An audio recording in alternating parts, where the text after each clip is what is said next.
In today's video, let's walk through how to find, send, and even save GIFs in Telegram. First up, head into any chat window and look at the bottom right corner of the message box. You'll see a little emoji or sticker icon.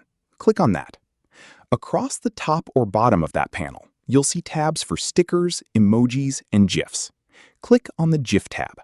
From here, you can browse trending reactions or use the search bar to type in whatever mood or keyword you're looking for. Telegram pulls this straight from providers like Tenor, so you've got thousands of options right at your fingertips. Just click the one you want and hit send. Now, if you want to skip clicking through menus entirely, there's a much faster shortcut. Just click into your text box and type @GIF followed by a space and then whatever you're looking for, like @GIF mindblown or @GIF laughing. A little pop-up window will instantly appear right above your text box with a bunch of matching options.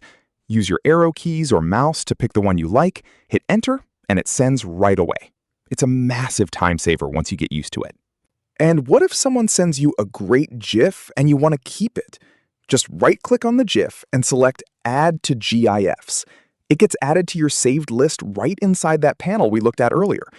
Drop a comment if this helped you out, hit subscribe for more quick tech tips, and I'll see you in the next one.